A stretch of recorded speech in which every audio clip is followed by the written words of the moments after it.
Now, I've been talking a lot about ransomware because it is very important. Like you've seen from the threat intelligence at the start, it's sort of leading the way with impact, especially how much money it's causing organizations to pay, as well as time to recover.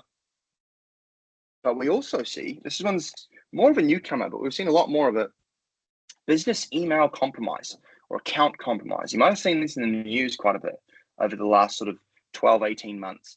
And it's sort of like a phishing attack, but it's a scam where it targets both businesses and individuals. But the end goal here is a transfer of funds, right? So they want to compromise an account. They want to keep that account compromised secret. So once they've got access to a Microsoft account in an organization, they'll use that legitimate account to try and trick, the accounting team into sending a bank transfer to their own bank account rather than one of the suppliers of that organization. And this has just been skyrocketing in the last sort of 12, 24 months. You can see there in 2023, the IC3 received 21,489 BEC complaints with adjusted losses of just over £2.2 billion. So it's become a very big market for attackers to start going after. And, a big reason for that is it's quite a lot easier to perpetrate than a ransomware attack, right? All you have to do is compromise one account. And then when you get access to it, it's just a matter of some social engineering to convince someone to send you money rather than find initial access, encrypt all the devices, disable security infrastructure. It's a lot more involved. And these business email compromise attacks seem a lot simpler.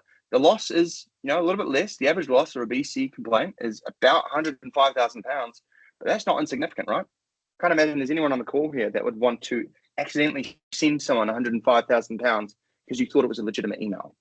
So it's still very much a problem, and it's very much a problem that needs to be addressed and protected against. And there's a few ways we can do that. So the first one is an email security solution. So a secure email gateway, something that sits in front of all your inbound and outbound emails and checks them for everything from phishing links to malware to someone trying to impersonate someone within the organization. So impersonating a CEO, impersonating the IT staff, impersonating HR. We want to do AI-powered checks to try and detect if an email is suspicious. You want to check for message authentication. You want to check header anomalies. And you want to have banners when an email is suspicious, or you want to quarantine emails to make sure that suspicious emails aren't reaching that user. So you need to have that protection in place at the front of the organization, at the front of that attack vector, to be doing these checks and make sure you can block these phishing links, because a phishing link is exactly how an attacker is going to get access to these accounts and how it's going to compromise an account. They'll send you a link. It'll look like a legitimate Microsoft 365 login link. Someone clicks that link. It's actually been fronted by a hacking tool that's going to collect those credentials. It'll collect the multi-factor authentication token.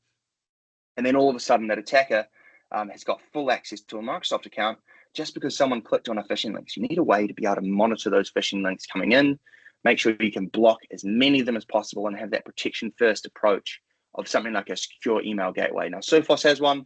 There's other vendors out there that do them as well. Microsoft's got one, but making sure you've got an email security solution in place to protect against these malicious emails is a massive first step. Another one is user education, right? Users need to be able to spot what a phishing email looks like. They need to be able to spot what a phishing link looks like. So educating a user base to make sure that they have that cybersecurity awareness is a really important approach as well.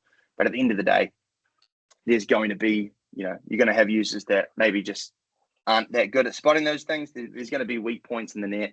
And there's always going to be people that fall victim to the really, really good phishing links, right?